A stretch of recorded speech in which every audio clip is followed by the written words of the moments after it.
When it comes to outsourcing for workers, many affiliates are not sure how to find the most suitable candidates. In this lesson, we take a look at our top tips for hiring. In an ideal world, whenever you needed someone to do article writing, link building, general SEO, etc., you'd be able to find a candidate that matched those skill requirements perfectly. Unfortunately, it's very difficult to find the perfect worker just like that. So here's some tips for an alternative approach to finding your ideal employee. Written English. Writing English is important for just about every aspect of affiliate marketing, unless you're targeting a primarily non-English speaking country, of course. Instead of trying to find the perfect affiliate marketing worker, look for the ones with excellent written English. Most SEO can be taught fairly easily, even to a beginner. But fixing someone's English can be very, very difficult. Training. Once you've found a group of candidates who meet your English expectations, look for the worker or workers with at least some experience in one or two of the skills you need and evaluate them on their motivation, trustworthiness, and how quickly they're likely to learn. Your ideal candidate is one who is trustworthy, motivated, and a reasonably quick learner, even if they don't have any SEO experience at all. So try to keep this in mind. A beginning salary. One advantage to hiring a complete beginner is that you can also start them on a lower salary than, say, a fully trained worker. That's not to say you should keep their salary low in the long term, but it does mean you can evaluate how good the worker is at a cheaper rate than an already trained worker. Technical candidates. Obviously, the criteria changes slightly if you need to employ someone who has skills you don't have, for example, a programmer or a graphic designer. In this case, you can take the more traditional route and evaluate based on their existing skills list and, more importantly, portfolio of existing work. You also don't need to evaluate specialist candidates' English quite so closely, as their job doesn't tend to require perfect English. Here are some other tips. Go direct. Don't make the workers come to you, go to them. This might sound counterintuitive, but you can find more suitable candidates for your job if you actively do your own searching, rather than having to select only from those who apply from your job postings. Many job hiring sites will allow you to view CVs and relevant skills, and you can use this to filter out suitable candidates you'd like to hire. Use your current staff.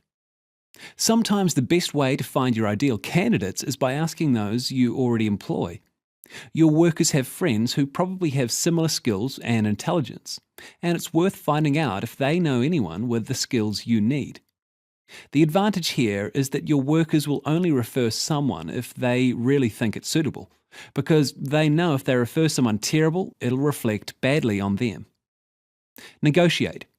Don't be afraid to negotiate with potential workers. If you find a great candidate with a part-time job already and you're willing to offer them full-time work, propose this to them and see what they say. They may well be willing to leave their part-time job or jobs to come work full-time for you. Also, don't be afraid to negotiate pay. No matter how great a developer may be, and no matter how much you want to hire him or her, why should you pay him or her $900 a month when you know you could employ two average developers at $450 each? Remember that just as much as you're keen to hire, your candidate is also keen for a job. So you can use that as a bargaining chip to get your worker to agree to a lower initial salary. Hiring full-time. Generally, you're far more productive if you dedicate your attention to the task at hand for long stretches than you are if you have to split your attention between multiple tasks in shorter stretches. The same applies to your workers. If you hire them part-time to work for you and they're also employed part-time somewhere else, they'll be considerably less productive than if you hire them full-time.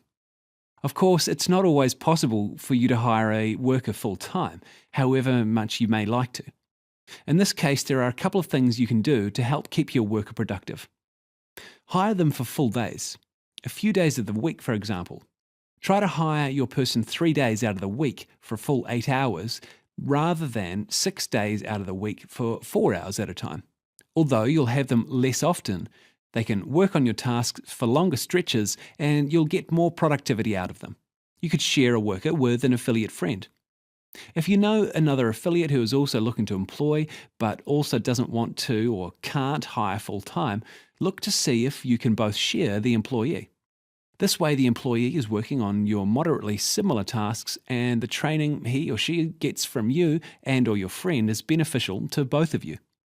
However, we still recommend using the above tip and sharing this employee by the day rather than by the hour. Okay, in this lesson, we took a look at our top tips for employing an outsourced worker. We looked at finding the perfect worker, assessing their English, looking into training them, starting them on a lower salary, what to do about more technical jobs, and we looked at some other recommendations.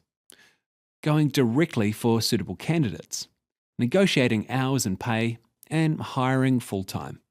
Anyway, that's all we've got time for today. Thanks so much for watching, and we'll see you again soon. Bye for now.